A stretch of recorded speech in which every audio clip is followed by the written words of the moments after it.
What's going on, everyone? In today's episode, I'm going to show you all some tips and tricks to direct sowing seed during hot weather to give you guys the best success. Because a lot of you write in saying you direct sow seed and you actually have a harder time having success. And I understand why. It's because you're doing the wrong stuff. Check it out. All right, so in this bed, we're planting beans. We're gonna be doing a bean bed here. I'm really excited about it. Fall beans are awesome. This time of year, beans are a crop that a lot of people overlook simply because it gets really hot in August. Beans don't do well in August, but there are some things that you can do to increase your success even with beans, but also with other crops as well. Now, a lot of you are probably saying, well, what can I plant in August?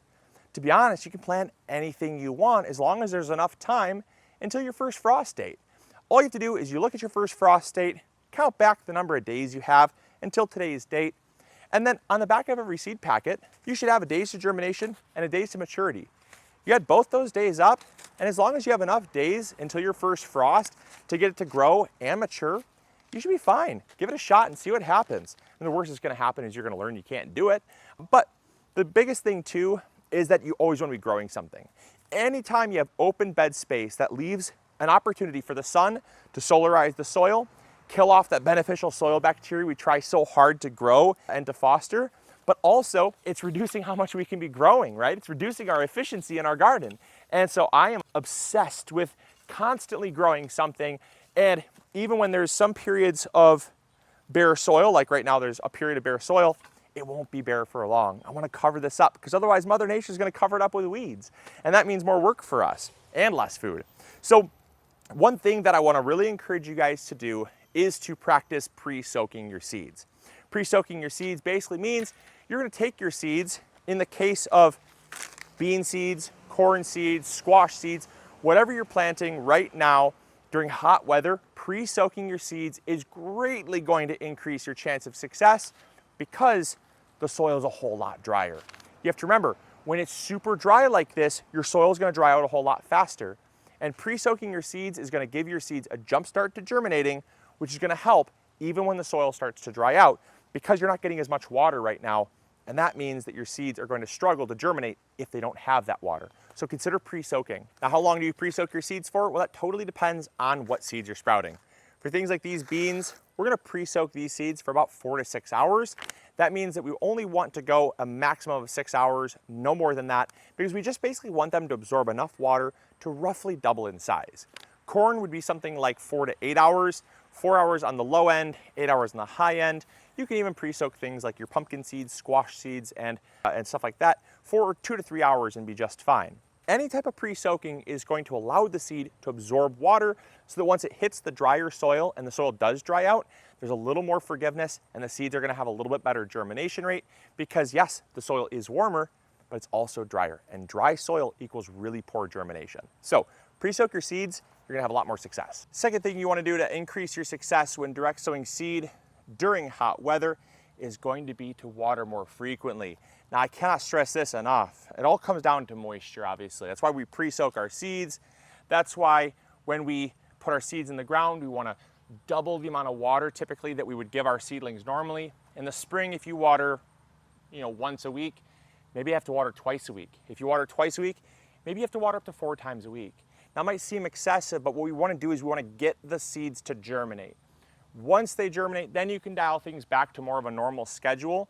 But seeds require very consistent moisture to germinate. And if they don't have that, you're going to have very low germination rates. Now, some seeds are more forgiving than others. And that leads me to the next thing you can do is plant more drought-resistant varieties or more kind of summer-friendly varieties that are going to germinate even when there is some inconsistencies. Squash and cucumbers are a prime example of this. Squash and cucumbers, they obviously will benefit from consistent moisture, but they're not nearly as finicky. However, something like carrots are super susceptible to not surviving if you let them dry out even for a second.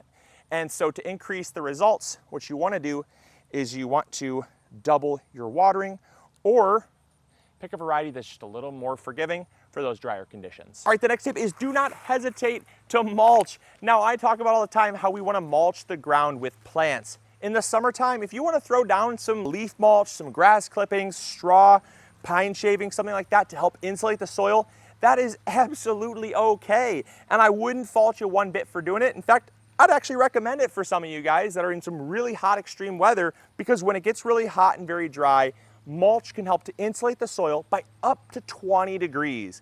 Not only that, but it's also going to help to hold moisture near the soil, and that is the most important thing when getting success. So typically when you're growing a lot of plants in a small area, I say don't mulch, because it's going to hold on to too much water and then you're going to have problems. But in the summertime, you can actually have increased success by mulching, and so heck yeah, throw down some mulch. You're going to definitely benefit from it. And again, if you don't want to, at least cover them maybe with some cardboard sheet mulching or something like that to help to keep the moisture in the soil if you're not watering on a regular basis, and then check them periodically. All right, and the final tip to having success when direct sowing during hot, dry weather is, for the love of everything holy, make sure you soften your soil and loosen it up.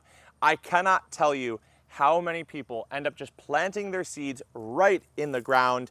And what happens if you don't loosen your soil first, we've gone through and worked this soil, so it's obviously nice and loose, is over time, your soil produces what's called cake. This is caked soil. It obviously didn't start this compacted in the spring. In fact, I probably could have grabbed it with my hand and held some, just like our garden soil. But over time, notice these cracks? That's caused from the expansion and contraction over time, and that hot sun bakes the soil and makes it nice and compacted. This would not be something that would host good seed life. This is not going to grow very well. But if we were to work this up and then plant in it, probably do just fine. One of the really cool kind of takeaway example for just kind of showing how compressed and caked soil doesn't really aid with good root development has everything to do with this bed right here has been worked. We worked this bed, it's already been planted.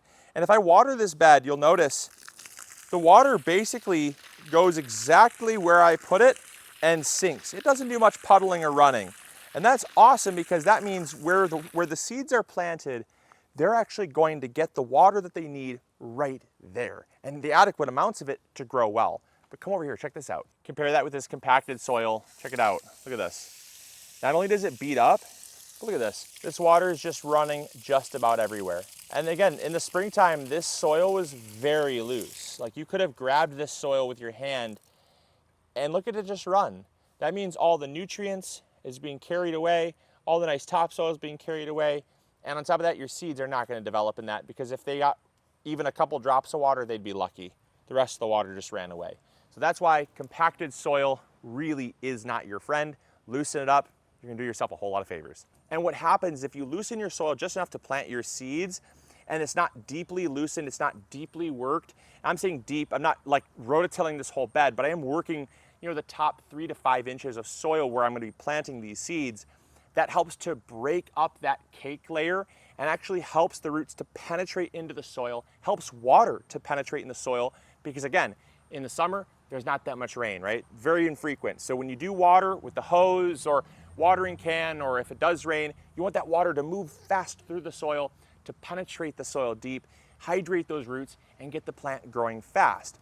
Also, it helps with root development and nutrient uptake, which if your soil is compacted, they're going to sprout and they're really going to suffer. And so I think this is by far the most important tip I can give you. Pre-soaking helps. Succession planting, succession sowing helps. Planting the right varieties at the right time helps. But softening and loosening your soil is by far the biggest tip I can give you guys to having success when direct sowing seed during the hot summer months of August, late July, and maybe even into early September. So I hope you guys enjoyed. I hope you all learned something new. I really hope that you are still planting stuff in your garden. If you have not yet gotten seeds, go check out MIgardener.com. We have all of our seeds, 40% off while supplies last. Get yourself some seeds, plant them in your garden. If you're watching and the sale is already done, that's okay too. We still have great prices on our seeds, but I want you guys to take advantage of our prices and get yourself some nice, amazing heirloom seeds that you can grow even into summer, so you're growing more food in less space. I hope you guys enjoyed. I hope you all learned something new. And as always, this is Luke from the MIgardener channel, reminding you to grow bigger. Take care. Bye. Hey, thank you so much for watching today's video. I really appreciate it. If you enjoyed, consider checking this one out. You'll probably enjoy it just as much. I want to thank you so much for your viewership, because without it, this channel would not be as amazing as it is. If you haven't subscribed yet, It's free. Consider doing that. We upload every Monday, Wednesday, and Friday, rain or shine. And if you need any garden tools, supplies, or seeds, check out MIgardener.com. We got you covered. See you guys in the garden. Bye.